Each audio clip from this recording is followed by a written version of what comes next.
Hi, everyone.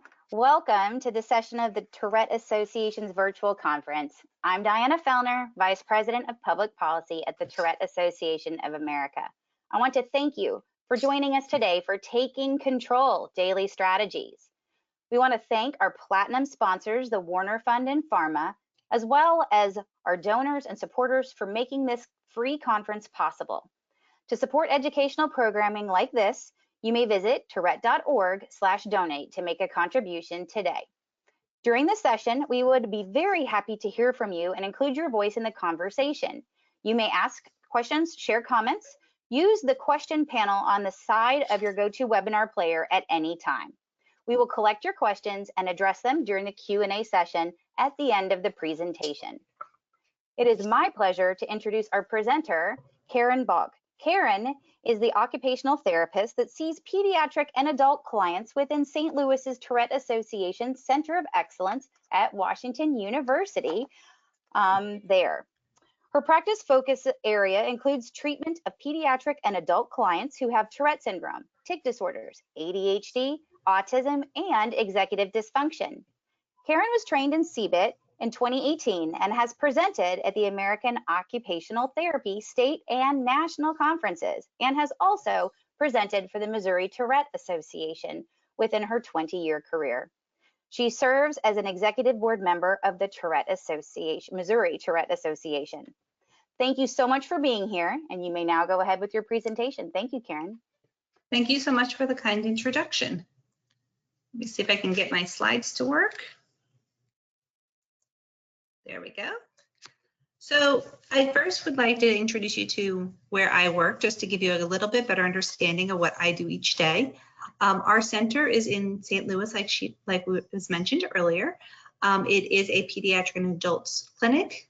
It services the Missouri and Illinois states, as well as we are hoping in the future to be able to expand that service line to other states. Like it was mentioned prior, we have 2 therapists that are certified in CBIT. We see patients for functional neurological disorder. We see patients for self-regulation, both pediatric and adult. We work with clients on transition to adulthood, and we work with people who are working on going to initiate work as well as maintain work through our Occupational Performance Center. What I'm going to focus on today is limitations that are common with tic disorders, strategies that can help these limitations, and then I'm going to touch base briefly on accommodations. So as an occupational therapist, the first thing I do with all of my clients is work with them on identifying what they are good at and what they struggle with. I find that this awareness helps them to be able to, I find that this awareness helps them to be able to identify what they need to work on. And once a child is more aware of that, they are able to then commit to what they need to work on. Often, if the child is more aware of these things and they begin to understand that they need strategies, they will actually, within that first strategy, as long as they're committed, will show more success within what they're working on. So commitment and awareness works together. I additionally, as I'm working with clients, work on identifying what is within the environment that is affecting their participation within tasks. So again, my first thing is looking at those personal factors. That's part of that self-awareness slide that I just talked about. But we're also going to look at the environmental factors. The environmental factors are what start with. How I start to do this is I look at what they do every single day from the morning to the evening. I like to look at things that they're doing and as well as the places they're doing it. I want to know whether the tasks that they're doing are indoors or outdoors. If the activity has a large room or a small room, is there a lot of people there or just a few? Is there noise in the environment? What is the visual stim within the environment? Meaning, like, are they in a room with lots of windows, or are they in a space where there's hardly any windows? Is there a lot of stuff on the walls? Also, I want to know how interested they are within the activity, because lack of interest within an activity means lack of motivation. Our goal would be with this assessment, when I'm doing the environmental assessment, is to figure out what is the best fit for the child within there. So to be able to help identify the environment and identify what environments will make it the best fit for them to do the task.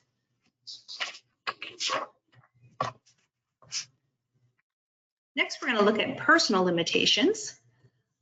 Personal limitations include multiple different aspects of our body. The first I'm going to talk about is executive function skills. When a child has any dysfunction within these, it's called executive dysfunction. We are looking at skills including memory, organization of daily tasks or supplies, initiation of tasks, problem solving, monitoring of themselves, planning of tasks, shifting between two tasks, and attention to details. What this looks like with children who have elementary and middle school is that with memory, they may start to forget to do things such as forget to give teachers or parents forms. They may lose items or that they need that they needed for after school tasks or for big school trips. They may not be able to find things in their bedroom, such as their shoes, or within school, their desk may be messy and they may not be able to find folders that they need for certain classes. Additionally, the school bag issues may include paper shoved into it, as well as initiation issues with poor follow through of homework, doesn't turn in assignments such as homework assignments that need to be in, or don't do homework assignments even though they've had lots of reminders from their parents. They don't follow through with chores, and they often need lots of cues to do chores or do morning and evening routines. As they move into high school and adulthood, it changes slightly with this, meaning they struggle with memory of remembering to do do assignments, as parents often take a step back. They forget to turn in homework or completed homework, as teachers don't often remind them to do that any longer. They will forget work meetings or not be or routine scheduled activities with the family, such as family dinners for special occasions, or they may even forget to ask out for time for vacations that families have planned, and they have to let their bosses know, and they often forget to tell them. Their organizational skills will start to have issues maybe with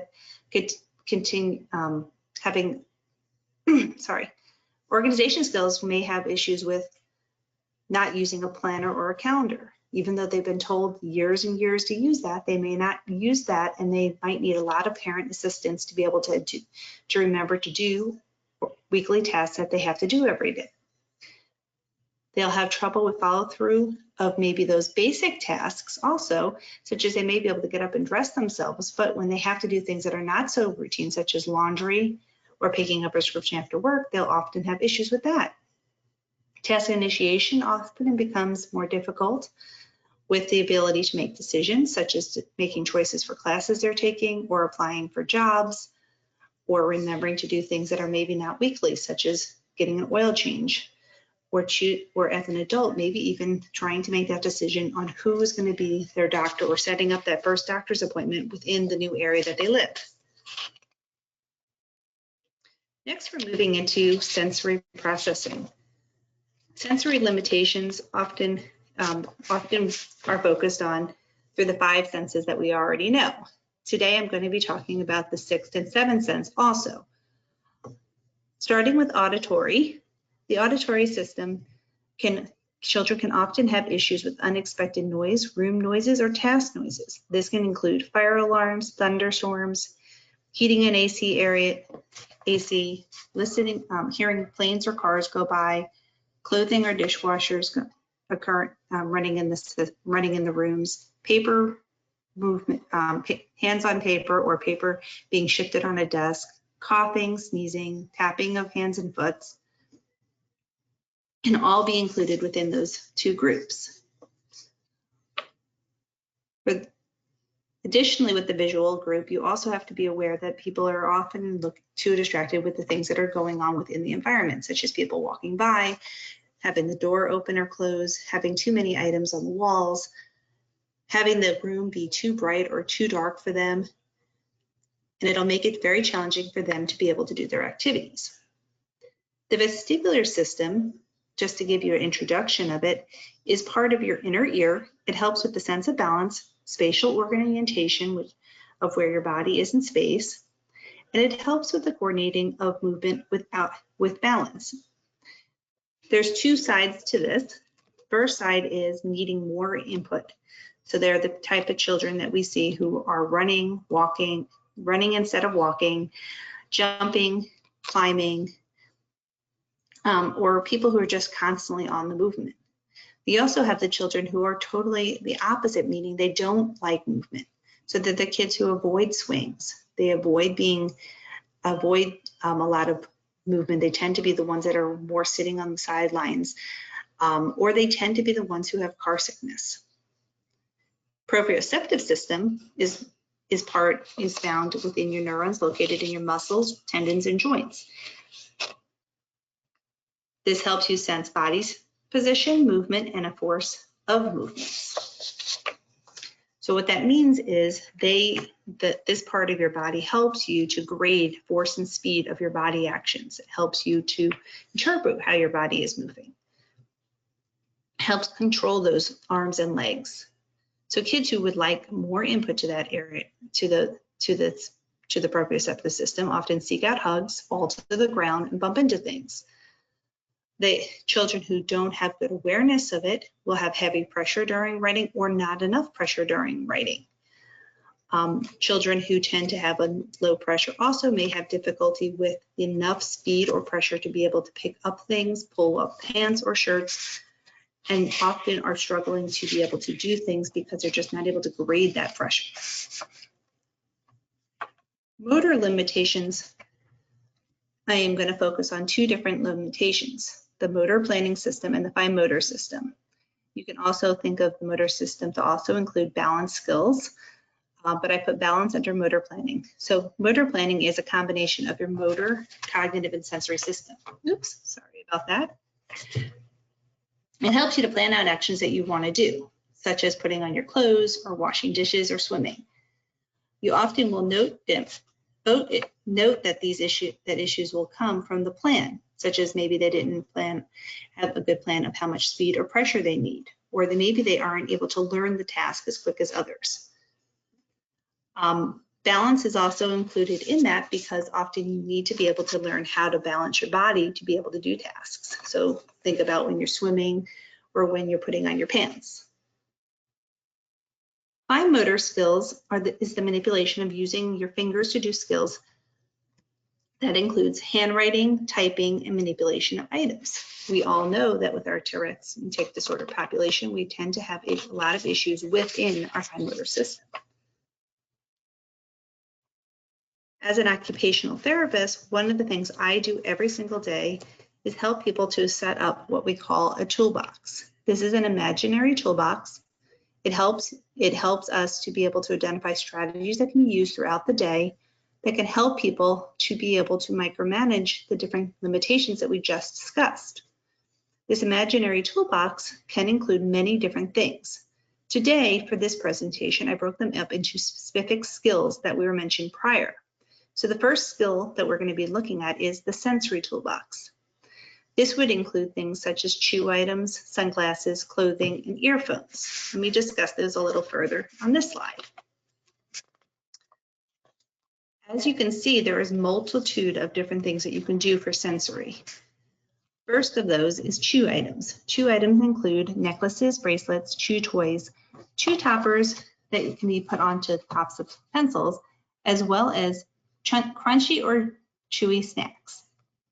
Clothing, like the girl in the top right corner with the jean jacket on and the boy with the red shirt on the bottom, have a bunch of different options, such as the girl in the jean jacket is wearing a weighted vest and the boy is wearing a compression vest. These vests, these particular clothing, provide a little more input. So the child who, like we talked about, who needs those strong hugs because of the proprioception issues, he would be wearing the red shirt because he likes it. He may need more increased pressure through his joints and muscles to be able to regulate during the day. Child who has the weighted vest on will need even more input, meaning they end up having more input through the joints through the extra pressure of the weight that is added in the jacket. I'm sure you're all aware of weighted blankets. Weighted blankets have become a new fad within the United States. Weighted blankets kind of fall under the same concept. Again, thinking of this, sensory strategies can help with these particular limitations, but they can also help what I think of as helping with self-regulation, to help them self-regulate the things that they are maybe not getting enough of through their body. The next strategy I want to talk about is visual strategies. So visual strategies include, like the boy has in the right corner, right picture, sunglasses, but it can also include shades for windows, such as in cars or within homes, hats, or replacing of light bulbs, such as replacement of fluorescent light bulbs with incandescent light bulbs. You additionally can work on noise cancellation headphones to help with auditory sensitivities. There is a difference between noise resistant and noise cancellation headphones. The difference between those two is noise cancellation headphones will have complete cancellation of all sound within the environment because it uses a white noise element to it. Noise resistant headphones will allow some noise in, but it will block half of the things. It's similar to putting on earbuds like I have on, but it allows you to hear some of the noise. Noise resistant will actually block some of that noise, but it'll be still some coming through.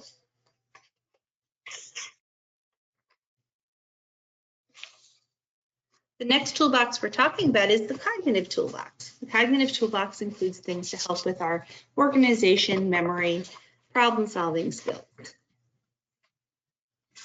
The visual list and the schedule that you see on this slide, we will discuss on the next slide, but we're going to focus right now on the calendar. Calendars come in multiple different types, including electronic, wall calendars, and paper calendars and planners. I often tell clients and clients' families that identifying which one works best for their child is important. So often we are trial running within my sessions which one the child wants to work on using. And if it doesn't work, then we go to the next step, trying a different one. Often what a child wants to use and what a parent wants to have them use is often conflicting. And so I do recommend to be sensitive to the fact that your child may want to use something different and let them try it. It's okay to give them that chance to trial something. And then you can always let them move forward on figuring out if it works for them. If it doesn't work, you can redirect them to a different type of strategy. Timers include things such as microwave timers, use of Alexa. Just want to make sure my Alexa doesn't turn on. Use of smartwatches or phones. Part of the use of these types of timers is to help the child identify when it is expected to do the task. And sometimes I even use a timer to help them understand the expectation of how long a task takes. Part of our job as parents is to help them understand time management. Well, often a lot of our teens with tic management do not have a good understanding of how much time it takes for them to do a task or how much time they need to prepare to do a task. This is a life skill, as it is something that they will need to know as they're moving forward into work. They'll have to know how much time it takes them to get from one place to the other, how much time it takes to do a task maybe before school that they have to before work, that they may have to get done for school to be able to get to work on time. So I highly recommend to teach them time management skills through use of timers. Visual schedules are one of OT's favorite tricks. We use them often to help kids with time management and initiation of issues.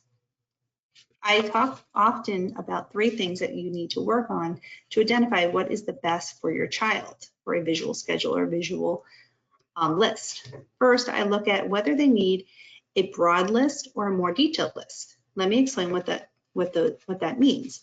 A broad list would be something like getting ready with your clothes, getting your clothes on, eating breakfast, and packing your backpack.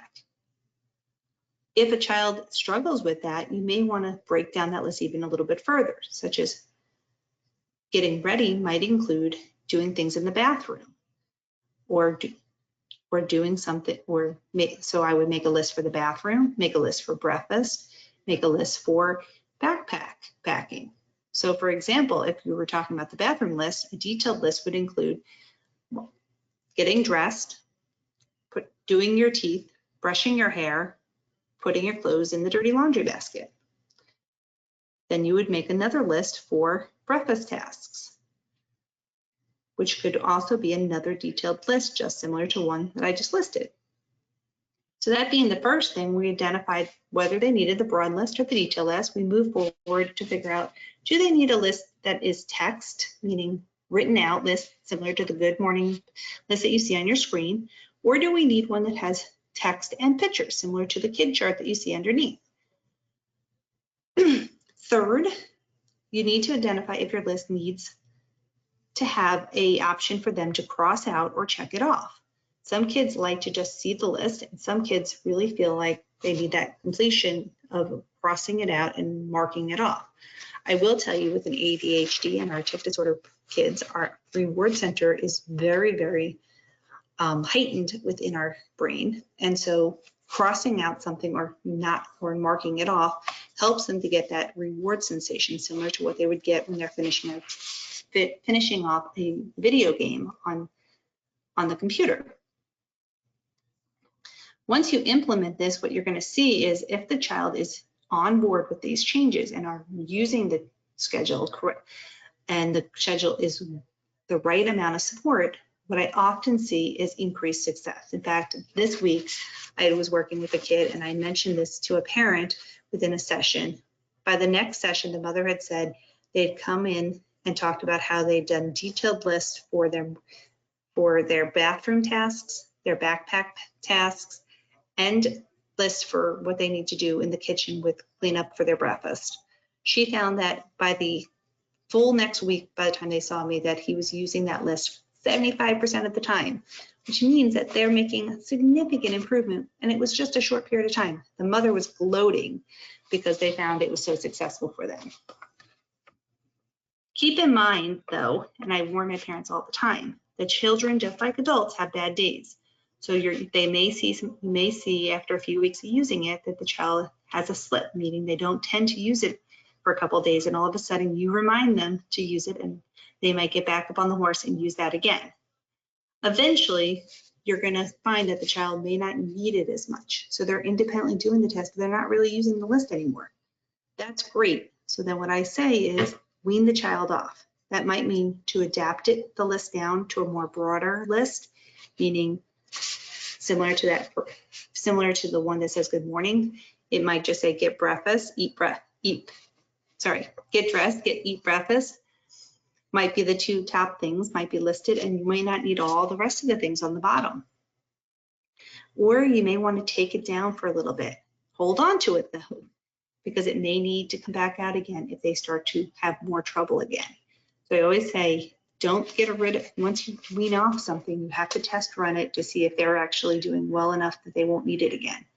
I always hold on to things because it's possible that they may need that reboot.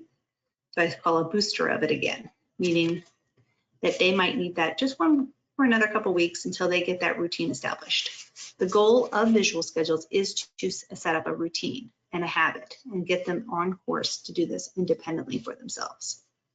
I do want to mention that as new tasks come abroad, meaning as they get to be like middle school and high school, they're going to have to start taking their medications by themselves. I often tell patients that once they have a routine established within the morning, that you can easily add things in like taking medication by looking at what your morning routine is and pairing the item that you need to add into your morning routine.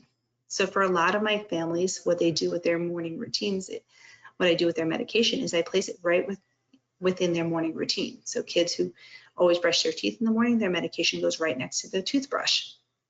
If they go to the kitchen and they're a kid who maybe makes a iced coffee in the morning, you put the medication right next to the coffee machine. Again, it's where they go in the morning that it needs to be placed.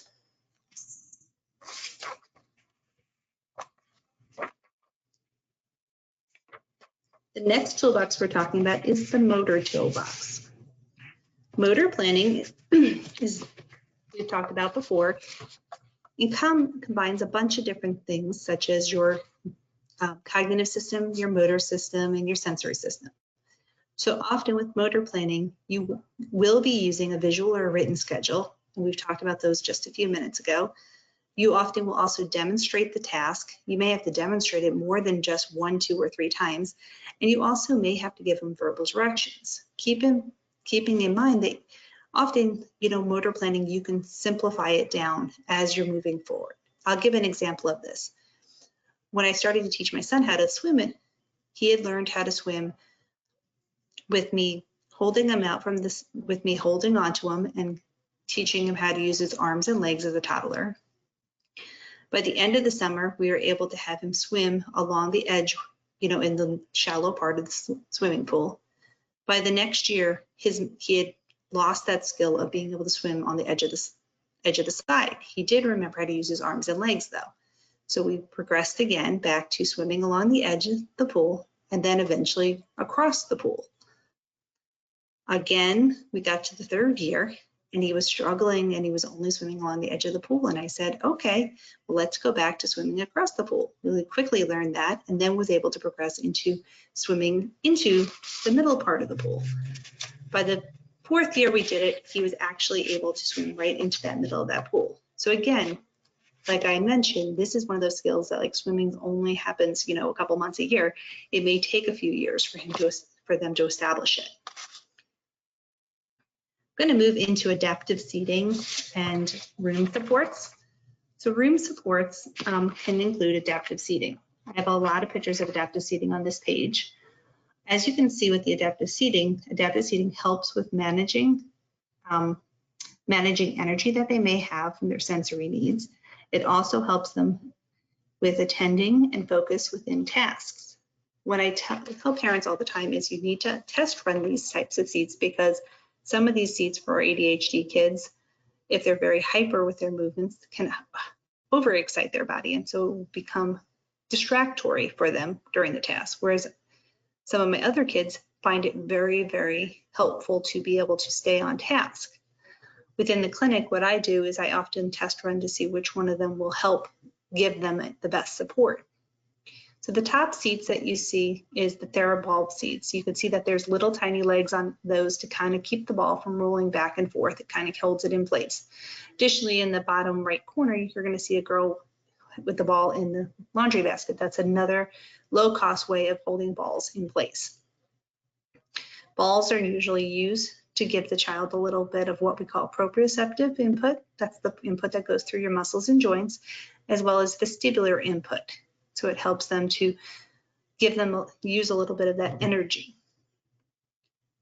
The T stools, which are in the middle, they're the green stools that are in the center of the picture. Those are used to also give them the same input that you would get from a ball. It doesn't give them quite as much proprioceptive input because they can't bounce on it and they don't have the ball giving them that input that's coming upward through the ball as they're pushing down on it.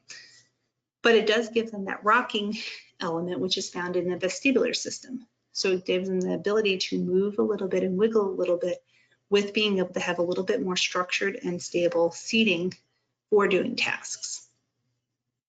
The beanbag chair gives them a compression element. So often kids who maybe need a little extra pressure around their body to be able to settle them would do very well with a beanbag chair. Another compression element that can be used within this is thinking about when we talked about those weighted blankets. Weighted blankets are often used sometimes within regular chairs to help give that same type of compression while they're doing things. So often if a child is feeling like they need extra compression during the task, we might throw a weighted blanket on them to help them with getting through homework in the evening. The last type of seating that I have on this slide is called balance pads. So balance pads are often found to be able to work on balance skills, but we also use them often within the school settings as well as home settings to help give the child a little wiggle. So the nice flat side of it, right, that is demonstrated in the picture, that side would be a side that you would use that can also do a little bit of rocking or movement on it. Whereas if you flip it over, what I like to tell parents about is another thing that a lot of people, that OTs often do, which is flip those pads over. There's a lot of bumpiness on the top, bottom of it. The bumpiness is like the ball on the top to keep it in place.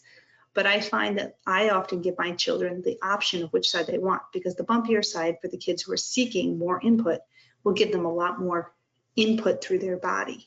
So it'll give them that sensory proprioceptive input through their muscles on their bottom and their legs to give them extra input that they're seeking. Additionally, when you're thinking about room accommodations, I want you to think about where you position them. So I had a kid who I had came in years ago to work on improving their ability to do their homework.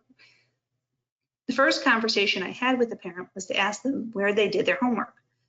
The family proceeded to tell me that the child came home, they got a break, and then they started to do homework after they had done sports activities, and then, but right before dinner was being made. So they would be sitting at the table as the mom is cooking in the kitchen. They couldn't see the mom in the kitchen because they were in the dining room, but the rooms were side by side. Additionally, you could hear the TV in the living room going because the father was watching the news at that time. And the sister, though she was doing homework at the same time, often finished, and he could see right out that window to see his sister playing outside.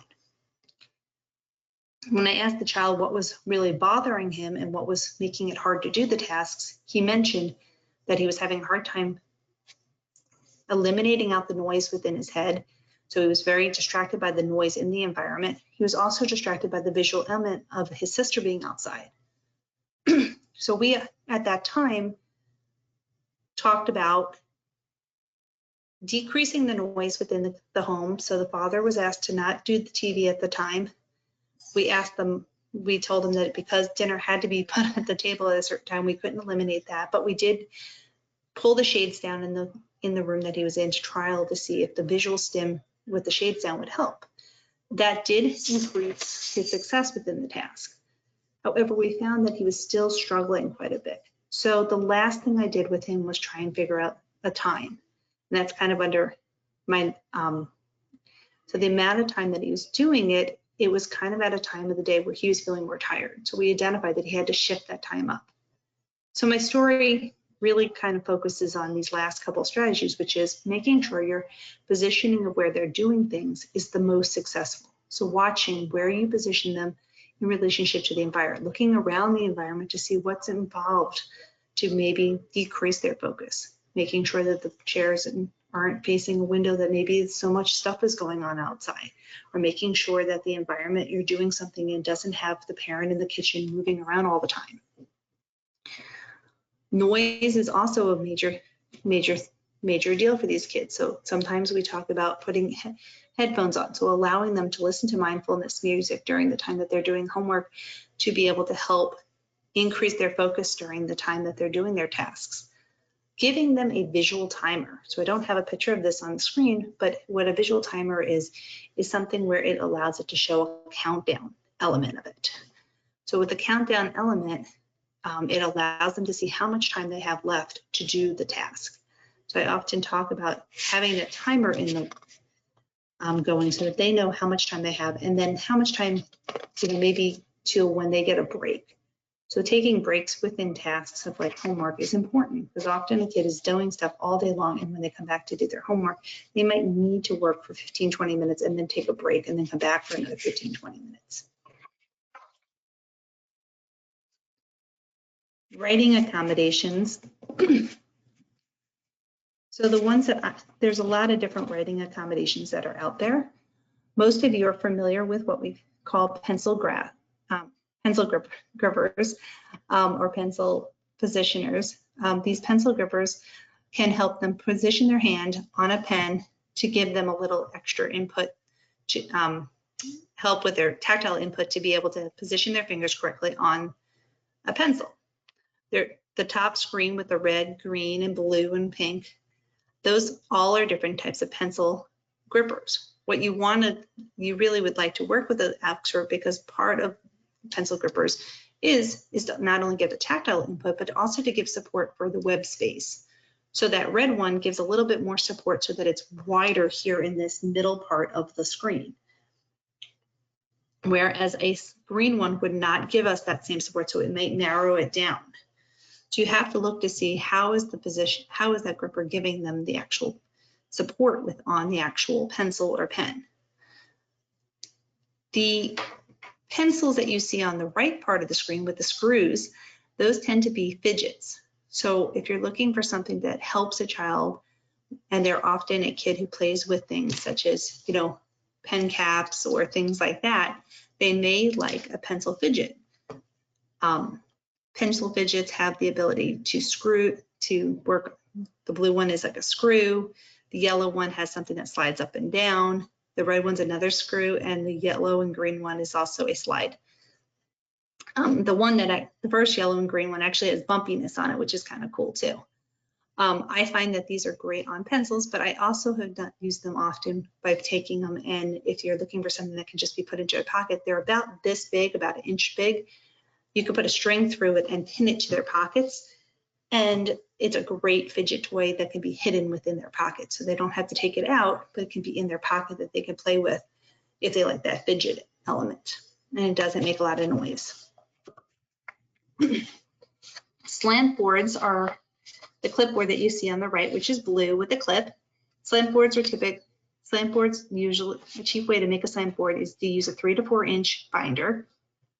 It's similar to when you, maybe an occupational therapist told you to write, put the paper up on the wall and write on the wall, have the paper on the wall to work on writing. So binders, as well as positioning paper on the wall, is used to help improve the wrist extension. So what I mean by that is when we're doing stuff with our pencil, and it's kind of hard to demonstrate this, but if we're doing a pencil thing, you want the wrist to be able to pop slightly up onto the paper, upward. We don't want it flat, and we want the wrist to be able to move.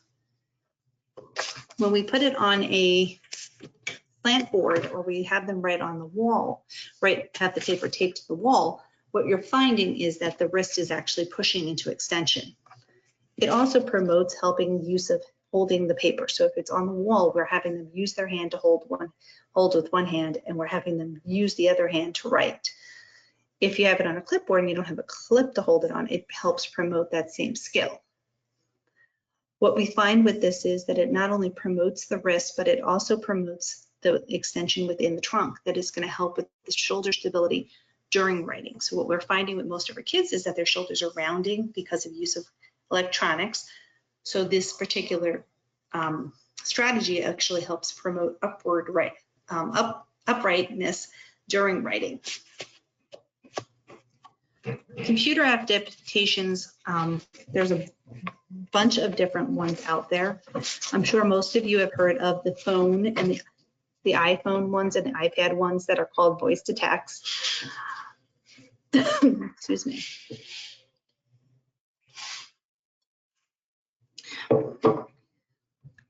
The iPad and the iPhone ones have voice to text to be able to help with typing out information. Instead of typing it with your fingers, it can be typed out by just the voice. I will tell you that they're not as good as some of the more professional models, such as the Dragon program. Dragon is very expensive, but it is something that you can use that does speech to text. The reason that Dragon is better than the iPhone models is that the iPhone models do not have a learning element to it. Let me give an example. What it does is that, excuse me, it learns your vocal inflections. So I live here in Missouri, but I originally was from New York. My accent often is caught when I say the word draw. For me to use Dragon uses often a very Midwestern or standard language, and they would pick that up as a different word. But as I correct it by typing the correction, and I save, and it has a save element at the end of my sessions, it will learn after 2 or 3 sessions that the word draw for me is actually draw, D-R-E-A-W, for others. It is an expensive program, and I will warn you that if you have an opportunity, that it could be difficult for kids who have very bad vocal tics, as often vocal tics, voice to text, including dragon, often have difficulty when there is severe issues with vocal inflections. So again, it's great for a child who has a lot of difficulties with typing, maybe because of motor tics. It may even help children with mild vocal tics, but it will not help children with severe vocal tics. Co-writer is the last of the computer adaptations that I would like to talk about. Co-writer is a word finding program.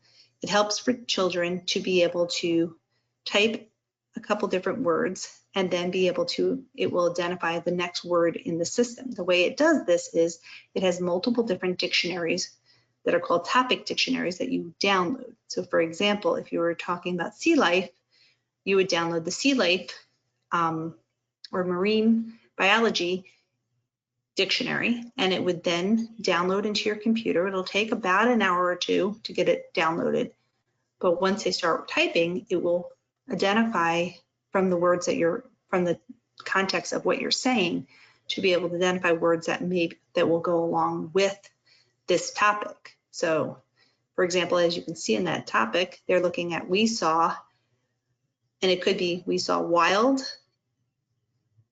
shark, wild sea animals, we saw whales,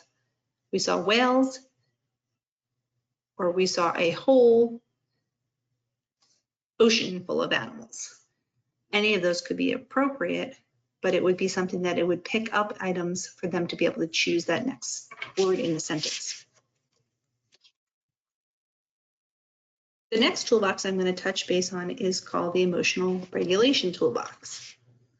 Emotional Regulation Toolbox includes things such as music, journaling, movement breaks, breathing,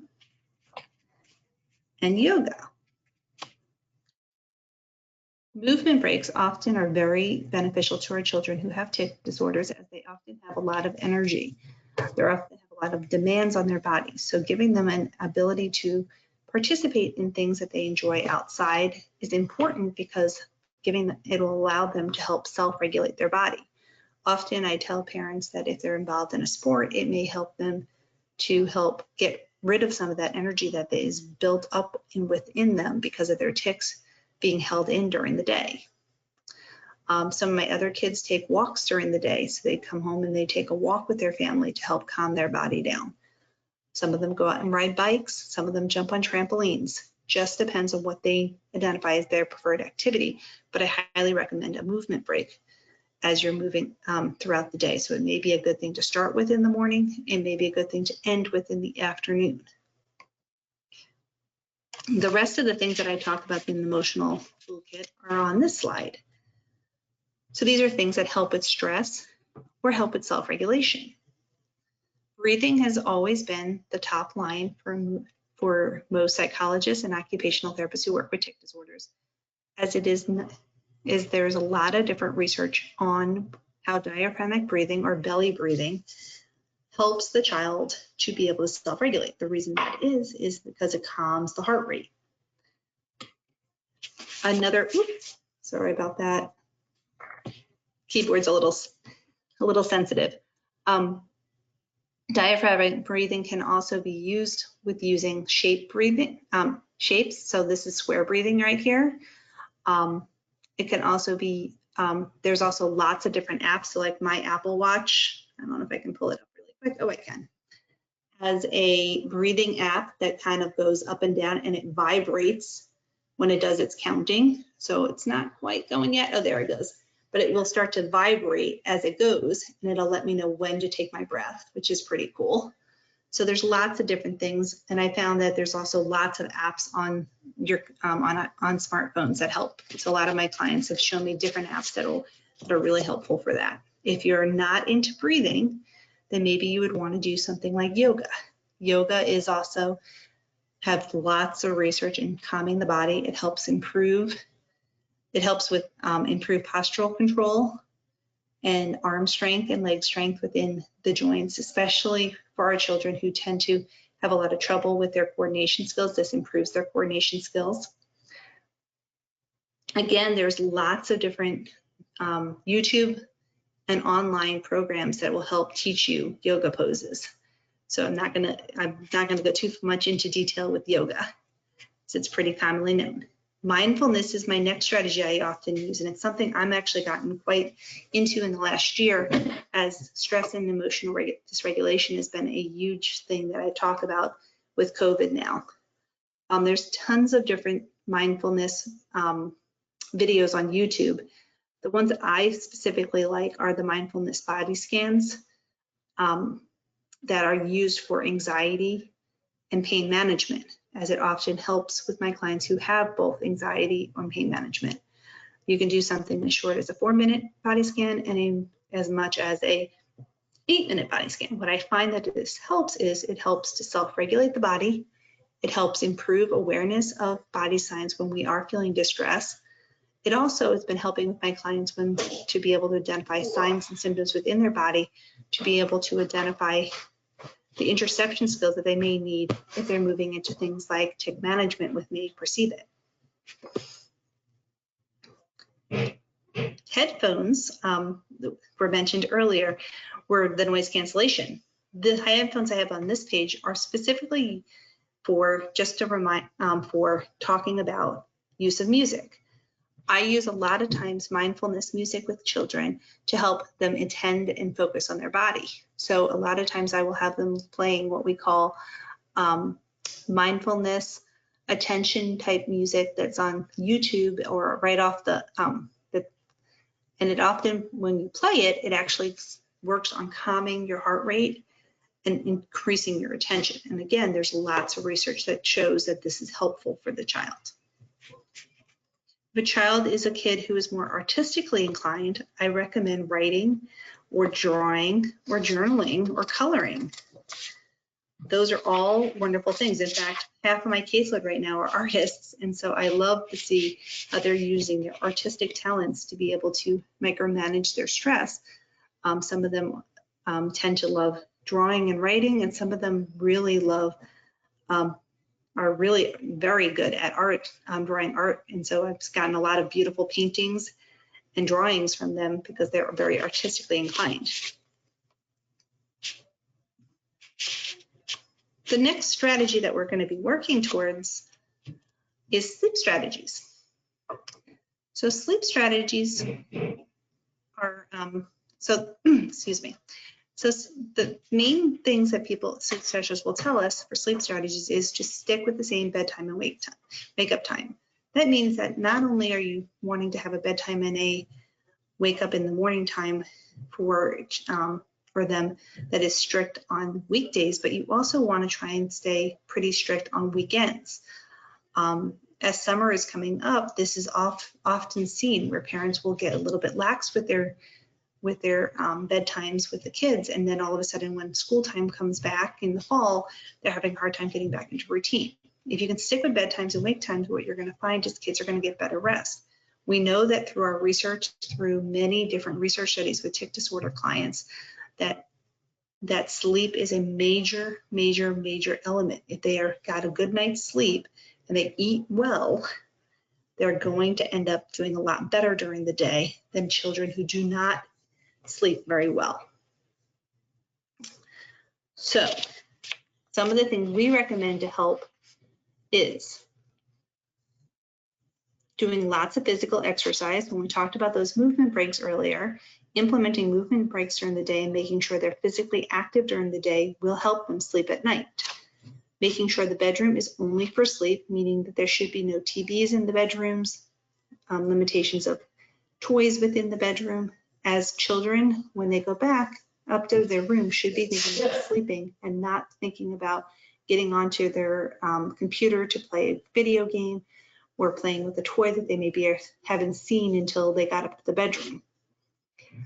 Recommend eliminating the light from the room. That means turning those alarm clocks away from the children so that they cannot have that light shining in their face. Also, those alarm clocks can be also very visually distracting to them, as they could hyper-focus on the time on the clock, and it'll increase their stress as they're not falling, when they start to have issues with falling asleep. Screen time is recommended to be 1 hour before bedtime, and most of you have heard that before. The reason why is because the light of the screens actually trick our body into thinking it's daytime. And so if we can stop the actual use of our iPads, our iPhones, our computers an hour beforehand, that ambient light that's coming from those screens is going to will not trigger our body into thinking it's still daytime, and will help prepare our body for the nighttime, as it will start to adjust to the room lighting, which is darker. Try to use calming activities before bedtime. That includes reading a book, listening to music, doing meditation, yoga, and use of warm baths can help children to slow their body down and calm themselves down. If you don't fall asleep between 20 to 30 minutes, I want you to get out of bed. The reason why we want you to get out of bed is after 20 to 30 minutes, if you're not falling asleep, get up, go to the bathroom, take care of whatever is bothering you at that point, and try to then go back to sleep. The last topic that we're going to be talking about is school strategies. Take a sip here.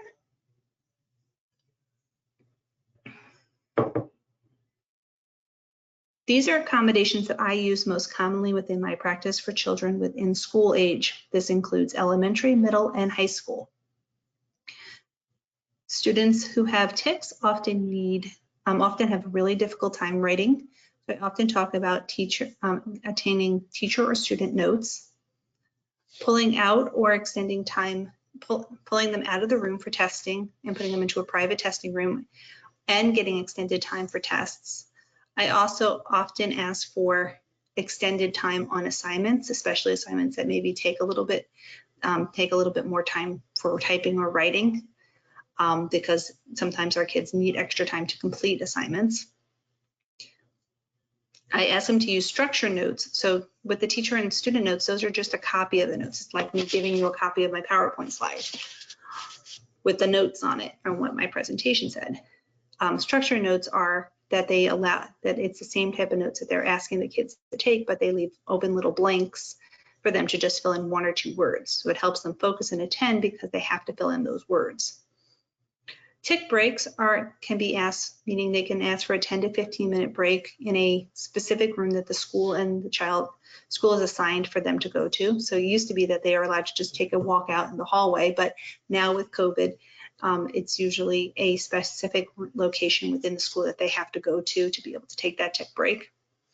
Allowance of having water or candy or even use of headphones in the classroom are also things that we tell families often that they can use within a school setting.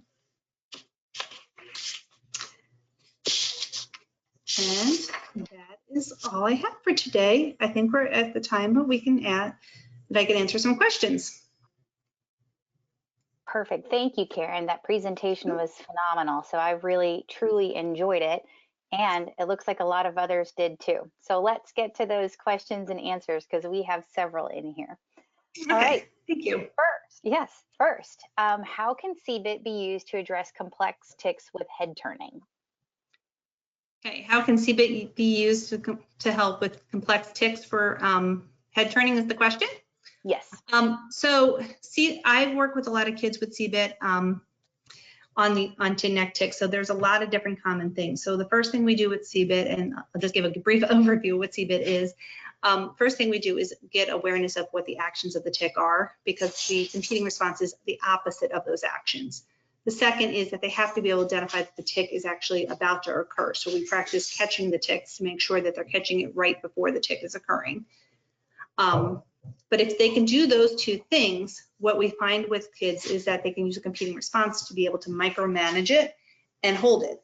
So a neck tic, a lot of times a common competing response would be to be able to bring their shoulders back and to kind of hold them, to tighten their shoulder blades up, kind of pop their chest out a little bit and kind of tuck their neck in. and it can kind of block the tic from happening. But again, they have to time it correctly. So that means that if your child is able to catch their tic, they know what that urge feeling is, and they're able to time it correctly, they should be able to tuck their neck and pull their shoulders back if it's a common regular neck tic. If it's a much more complex tic, you need to actually assess those actions to figure out what else is going on within it to add the extra opposing action. And a CBIT therapist should be able to help you with that if you were to go seek them. But what I do find with CBIT is that it ultimately helps kids be able to gain control of their tics approximately 60 to 70% of the time. Sometimes kids are coming back to me saying that the tic frequency decreases because that neurological message is being interfered with another neurological message of the competing response. So that's why it's helping with decreasing the frequency of the tic, because the neurological message that was for that urge feeling is now being paired to competing response feeling, meaning it's not necessarily needing to come out as often. I hope that answered your question. Thank you. All right, our next question is, what do you do if your child is OCD and tries to change the list? Change the list. Well, I would incorporate with them, with the OCD kids, I often incorporate being able to integrate. Whenever I make a list with a child, I don't necessarily myself make the list or the parent make the list. I don't feel like that is fair to the child. I like to work as a team with the child. So as an occupational therapist, I often will sit down with the child first, create a list, and then I move on to having the child help me present it to the parent. The parent then can negotiate with us to say, hey, these are things that need to be changed because it doesn't fit quite the way they think it's going to happen during the day. So say if we're working on a morning routine, the child might say, hey, we need to leave at 7 o'clock. And the mom's like, no, that's not quite right. We need to leave at 6:50. We may have to change the timing of the schedule, or maybe the child isn't doing all the tasks that they need to do on that list, and there's other things that the parent expects them to do in the morning need to be added in. I would also, with an OCD kid, OCD is a difficult thing because their OCD tendencies often change from moment to moment. Psychologists often can help you with OCD tendencies, especially if they're having a hard time, because one of the bigger things that I do with OCD is I work with kids on self-management of their thoughts, because often OCD compulsions are compulsions, and so therefore they feel like they have to get this compulsion done. I can have them talk through whether, excuse me, I can have them use a self-talk to micromanage the compulsion that they're working on sometimes. And that is part of that OCD training program. And it's what psychologists use often is to try and get them to identify how important it is to do the compulsion, and then what things can they do to micromanage those compulsions. So that self-talk strategy is one of those strategies that they use. Great, excellent. All right, our next question is a good one. It says, we live in an area that is limited in providers who specialize in patients with TS. What should we look for in a local provider for something like occupational therapy? And would it be worth it to put our effort into getting hooked up with a center of excellence instead if our closest center is 4 hours away? Well, that's a hard question to answer because I don't know your local area. I always think that centers of excellence are a great place to go. And it's not just because I'm part of one of those. I've worked with, in the state of Missouri, we have 2 centers of excellence, but I still, within St. Louis region, we work with kids who are 2 to 3 hours outside of our radius.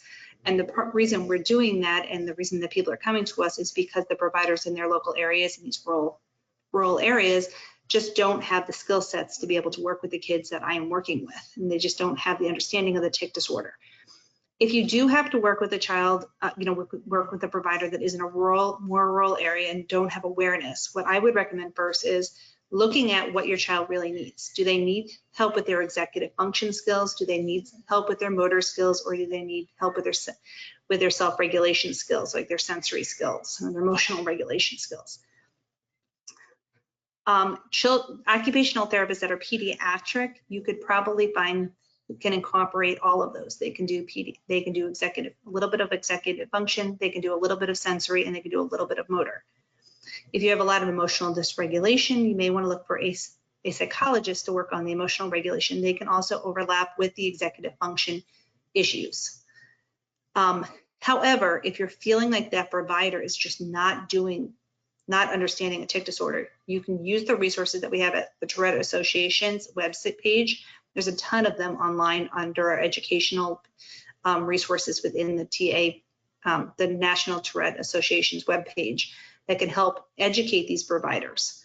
You can also hook up with providers within the Center of Excellence. A lot of times, once I'm hooked up with clients and I do some brief interventions with them, I'm also the person who sits down and has a one-on-one meeting with the team that is out within their areas to help educate them within their areas to be able to help provide better service lines within their areas. So a lot of times, if you have a really good Center of Excellence, they may be able to help you by being an educational resource to the providers that are in your local area. That's excellent. Thank you very much. You're welcome. Our next question is, what is a dragon? Oh, Dragon is a computerized voice-activated system. It can be, you can research it, you can pull it up online. There's a nice video online under Dragon, D-A-R-G-O-N. So what it does is, just like with the voice to text, when you use your iPhone or your smartphone to text a message with the little microphone and it types in the information, it types the information into any type of Word document or website or anything you have on your computer. So it can hook up onto your computer. It can be used with anything that you actually access on your computer. In fact, years ago, I actually even used it to type my medical notes on the computer because it hooked up with my medical record system. But it can hook up with multiple different apps within your computer, as well as your iPad and your phone. It's something that when you purchase it, you have to read a certain passage to learn your actual voice and inflections to be able to for the computer to understand it, and then it learns from you. So it saves data every time with as many times as you want. It will ask you almost every time you use it if you want to save their data. What it's doing is it's saving how you say certain words and what corrections you make within the words that you're saying. So it's a pretty neat setup. Again, I recommend it for kids who really are having a hard time with writing and typing to use it. It is more challenging with kids who have more complex vocal tics or severe vocal tics because the inflections in the voice are severe, and I found that with clients who have severe vocal tics, as well as patients who have, I've worked with some patients who have strokes also, that when they have language issues, the computer cannot pick up on the words that you're saying as easy. Excellent, thank you.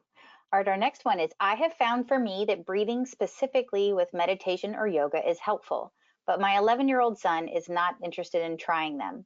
What would you suggest for trying to engage him in learning breathing techniques or mindfulness?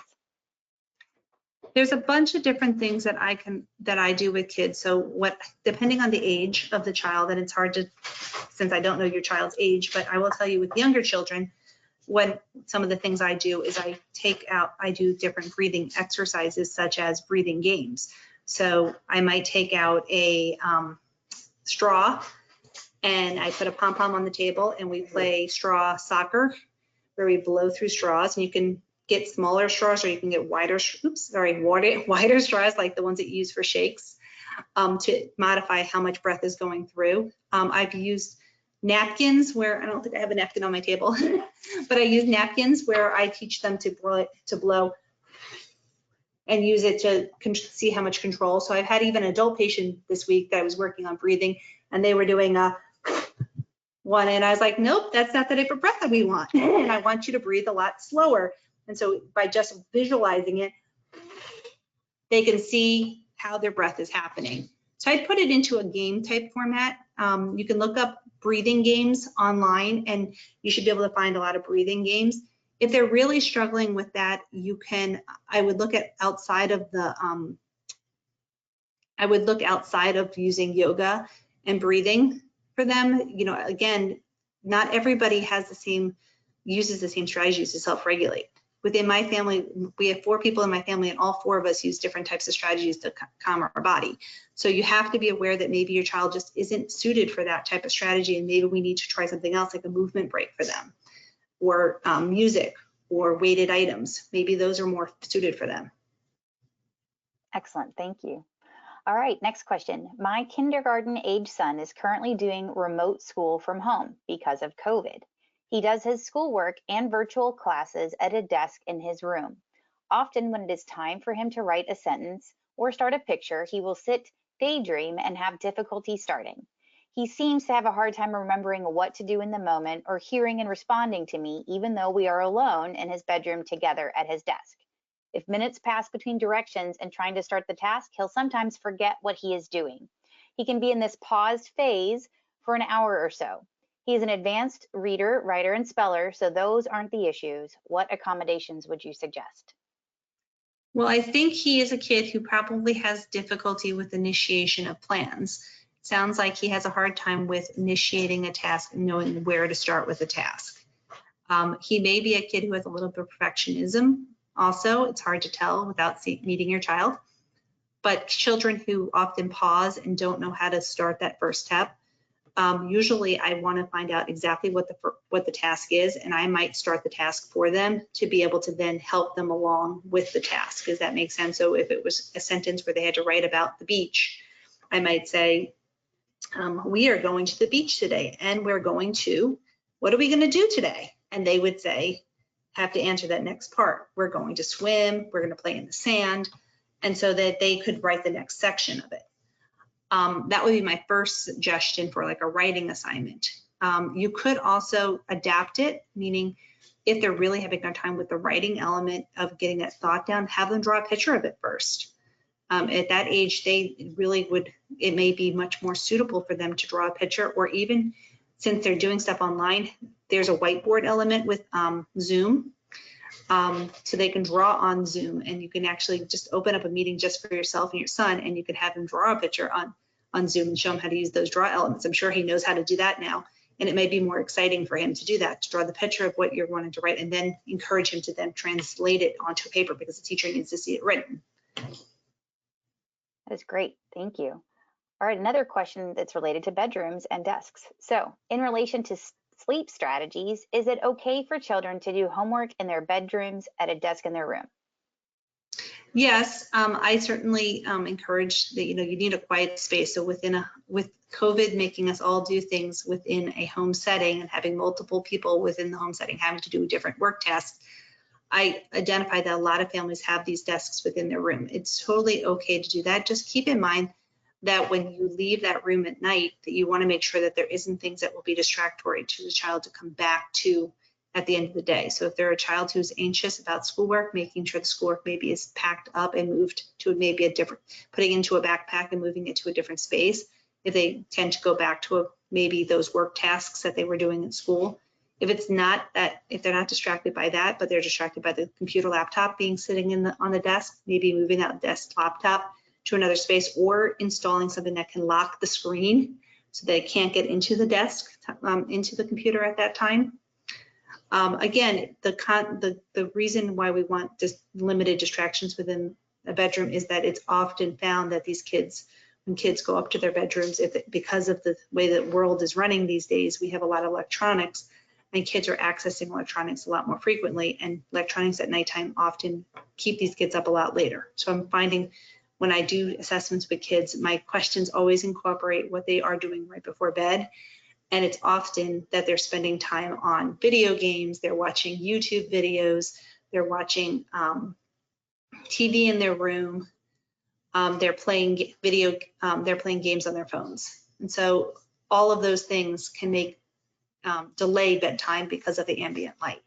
And also when you're playing video games and watching different videos, you have to think about the emotional regulation element. So if they're watching things that are excitatory or bring that, I even watch shows that are like that bring your emotional system up to be a little scary or nervous about something and then bring it right back down to self-regulation. That's not great right before bed because it makes your body feel that emotional ups and downs. So your body needs time to calm to be able to calm down. Excellent. Another sleep question. You can tell when the questions came in. Bedroom only for sleep as a strategy is tricky when your child spends so much time in their bedroom due to sensory issues. What would be a good approach for a 17-year-old who thinks they have everything under control and can change sleep habits anytime when that is not the case? Has a very hard time sticking to a routine, very hard time falling asleep, then very hard time waking up on time. Well, I think that part of, with a 17-year-old, that they're at an age where I would definitely encourage you to start having them maybe, I would do some research. If I was my client, I would actually sit them down at the computer and we'd do a lot of talk about the research. I would encourage them to listen in on maybe broadcasts that are talking about sleep, encourage them to see what we're finding as data for it, because often those kids are at an age where they think they know the best for themselves, but for them to make decisions, if you're trying to force them to do something, they're not going to change. So getting them bought in on the process is the first thing I would do. I certainly find that teenagers are the hardest to change their minds. So I often go to the research and try and educate them to death in regards to why I'm having them do these things and have them understand why this is bad for their bodies. I'll often test run strategies with them. So if they are the ones who say, hey, I don't think sleep's really bad, we'll do a tracker to see how well they're doing with their management of their tics or whatever they want to work on to get better. And then we find out whether or not, what times of the days they woke up and went to sleep to see if they made any progress. With the morning routines and stuff, I would ask them how they want to work on controlling their, excuse me, how they want to control their alarm system. So letting them have failure within these tasks is a good idea. The reason why I want to look at that is because if they don't understand, if they don't have any failure within their tasks, such as they're waking up and they're not getting if they're not getting to school on time, that will give them an actual failure. If you're waking them up and supporting them through that environment and helping them to get to school on time, they have no failure to it. So there's no reason for them to change. So I often like learned failures for kids because it helps them to understand that they have to make a change. It gives them an understanding of why they have to do these things. I hope that answered the question. Excellent. All right, is there anything you would recommend for adapting these strategies for an adult's routine and independent life? Yeah, so adult routines are not much different than my high school routine, my high school kids that I work with. I work with adults as well as children on being able to organize their day-to-day tasks. I always, for adults as well as children, establish routines for morning and evening. So morning routines and evening routines are the best way to get your life kind of organized, because usually by the middle of the day you have kind of a work routine that's kind of established or a school routine that's kind of routine. So you need that beginning part and the end part of your day to be more routine for most of our kids and adults. So I would recommend starting with if it was an adult, I would start working with getting yourself in an established routine. So one of the things I found that really is really nice for me is I have on my phone, I have an Apple phone, and it actually sets me reminders on my phone when it's bedtime. So it's kind of one of their little smartphone apps that gives you a setup of when do you want to be up and when do you want to be asleep. I like the bedtime reminders. I don't have it set where it buzzes me or anything, but it does flash up on my screen, and I can typically I'm actually noticing that I've been using it for about a month and a half now. I'm actually noticing I'm going to bed around that time every single time, because it's helping cue my brain that it's bedtime. So giving yourself external cues is going to help you. I think with the adult stuff is also structuring routine stuff within the week of things that you have to do, such as what day do you want to do your shopping? What day do you want to do your laundry? What time of the day do you do your dishes? Things like that. You have to have more structure within your daily routine type tasks. And then I often recommend for my adults who have TS to have structured times, days of the month that they do checks for their bills, because bill management is difficult because it comes in at different times of the month. I often set reminders in multiple times of the month for them to be able to check and see what they, what pile of bills do they have and when, so that they can remember to do their bills. Those are great suggestions. All right, a very timely topic, college this time of year. This one is, Yes. do you have any tips for a teenager that is about to graduate? I did not really build good tips or habits for myself, and I'm nervous for what is going to happen when I start college. Well, I would first start with those basic things that I just talked about, which is making sure you're able to get yourself up on time.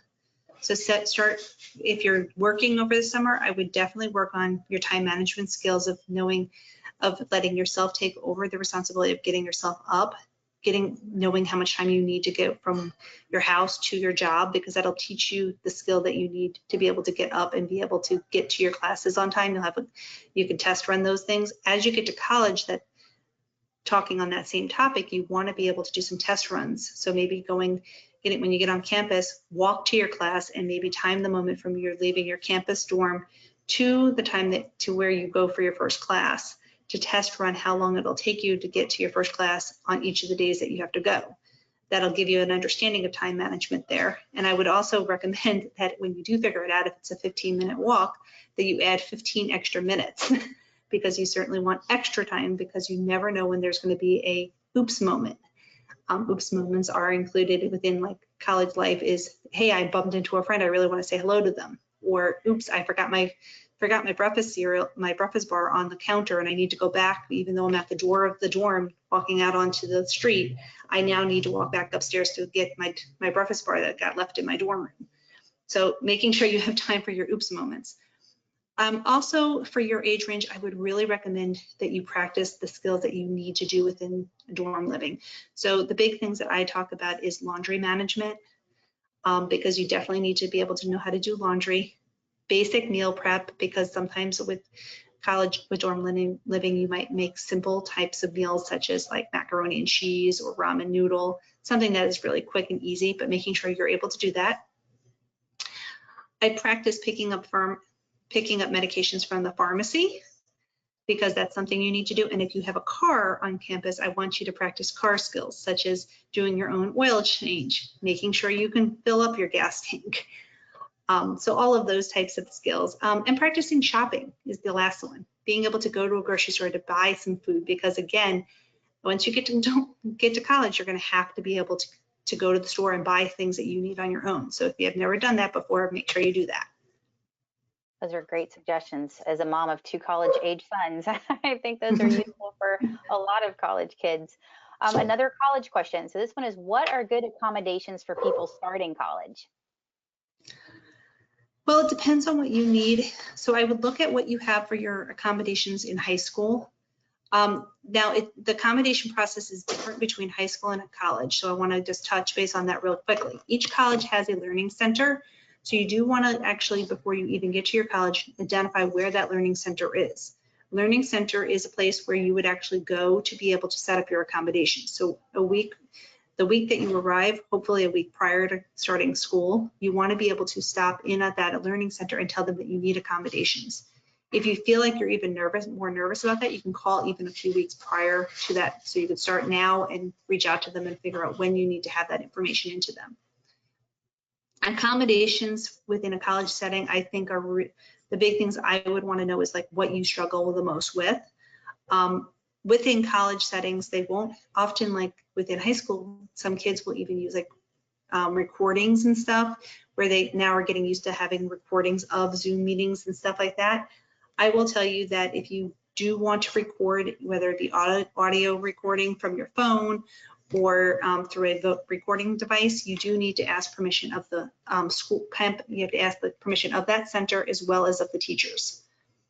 The other thing is that once you set up your accommodation through the Learning Center, they're not like the high schools. They're not going to provide those to your teachers. You're going to get a letter of your accommodations, and you're going to have to give each of your teachers the letter. Some of the colleges have switched that up a little bit, and they're emailing those to their instructors, secondary to COVID being more online in the last year. But you do need to check with your college, because everything has changed a little bit. Accommodations are very similar. It could be anything from teacher notes to identifying peers that are in your class that can be helpful to tutor yourself. I recommend highly within that learning center identifying what types of peer tutors that they have already set up within the learning center, because all of them have tutors. In fact, some of the instructors even go downstairs and tutor within those centers and help you. Great. I hope that helps. Great suggestions. All right, for the next one, a CBIT question. How can CBIT help with someone that pushes on eyes and sometimes to the point of passing out? Pushes on eyes and passes out. Ooh, it would, again, with CBIT, you would have to actually, have assessment of like whether they can catch when that's about to happen. I would say that, depending on the action of it, you would have to be able, it could give them a competing response to be able to reach up to, they can give them a competing response in regards to the action that they're doing. So if it's something similar to this, where they're pushing their hands on their eyes like this, it would be an opposite of what they're doing with their hands. So it would be an opposite action of bringing their arms down. But again, I don't know the whole action of it, so it's really hard for me to give you a competing response just from just talking through what the question was. But it would give them the ability to control that particular element of it. If they're almost passing out from it, it could be also a little bit of functional neurological disorder element to it, because our tic disorders do have sometimes cross over into functional neurological disorder. So it could be that they're holding their breath during that, or it could be impacted by like maybe an emotional or stressful event that's happening in the day. So again, having a provider who does CBIT is really helpful, because they can help dive through those reasoning why this tic is happening. But I do believe it would be very beneficial, because it could give them some control over it. I've worked with lots of clients with multiple different complex tics and have found success with CBIT. I've been doing it for 6 years, and it's one of my favorite strategies to use with kids with tic disorders. Great. So another one along the lines of CBIT. This one is, what would a competing response be for multiple inhaling tics? I have arthritis in my tendons and joints, so it causes a flare. It would be competing responses with vocal tics or with inhalation tics are opposite of the act. So we look at the inhale and exhale component of it. So it would be the opposite of whatever the inhale or the exhale component of the actual action is. So if it's a like that, it would be, our competing response would be a exhale type element. I think that answered the question. Can you say the question one more time? It was, what could a competing response be for multiple inhaling tics? I have arthritis and joint pain, so I think that was great. Yeah, so it would definitely be able to give you control for the actual joint, the inhale or the exhale. And again, breathing tics do work on inhalation and on tongue movements. So we usually look at like where their tongue position is in relationship to whether when we're specifically doing like a vocal tic, like an inhalation or a word tic. Great. All right, our next one. Are there any steps I can take to better determine if a behavior is Tourette's related? Should I always first assume that it is?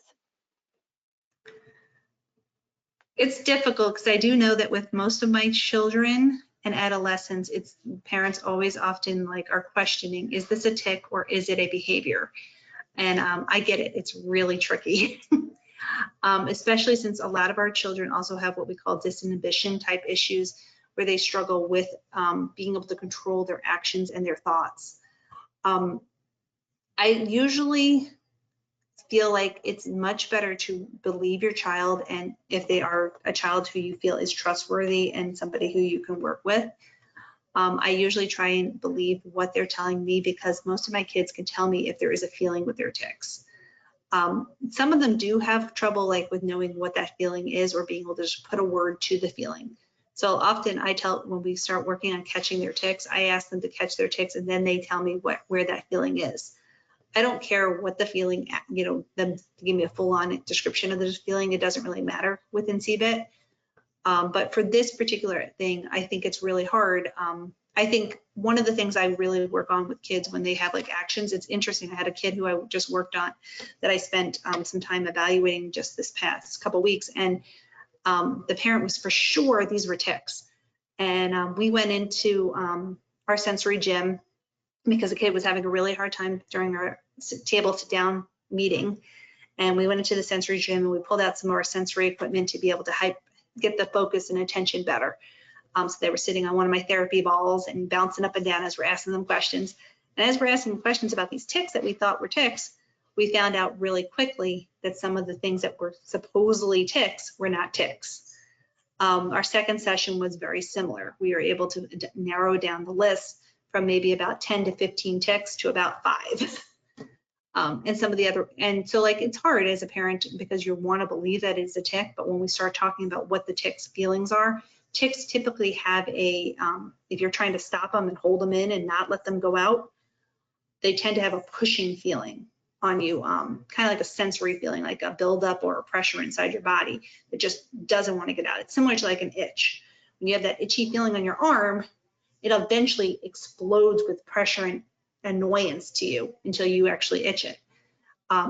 Eventually, whereas compulsions and behaviors, they tend to be things that are more thought driven. Great, thank you. And I think that's all the time that we have for questions. I'm very sorry because we have a whole bunch more, but we're going to write all these down and we have your names and we are going to make sure to get answers and get back to you. So please expect answers later this week to your questions that we have not gotten to. What a great list and what a great time and everyone there. Would you mind advancing to the next slide for me? Oh, I can. Thank you. Oh, sorry. I got to click on the slides. Perfect. All right. I wanted to put this slide up for all of you who are 12 to 18 or 18 to 25, or you have a child that's 12 to 17 or 18 to 25. Please go to our website, www.tourette.org, to look up and learn more about our Youth Ambassador Training and Rising Leader Training. It's a very cool system. I hope you'll look into it. And we have this training in July, so please consider applying. We would love to have you do that. All right, next slide. And we're almost done. All right, so with this, I want to thank Karen for such a great presentation. That was amazing, and your attention and detail to all of it, as well as the Q&As, was just phenomenal. Thank you so much. Oh, of course, this is unfortunately all the time we have today. I wish we could have gotten to those questions. We'll get back to those of you that we did not get to. Once this session closes, you're going to get a survey. Please answer it for us because that's very helpful for us for future programming, as well as learning more about you and this session as well. We encourage all of you to reach out to us either about this webinar or for other resources, and make sure you reach out not just now and during Awareness Month this next month, but throughout the year. And you can find a lot of resources if you haven't already looked on our website, which is www.tourette.org. Right now, we also welcome everybody to get out and get active through Miles for Tourette. I did it last year. It was so amazing. So I hope everybody does it this year. It's a great way to get outside and get your exercise in. You will find information as well on that on Tourette.org as well. So on behalf of the Tourette Association, thank you again to Karen. Thank you to all of you for joining us. Thank you for taking the time to view our presentation, and have a great day. Thank you so much. Thanks, everyone.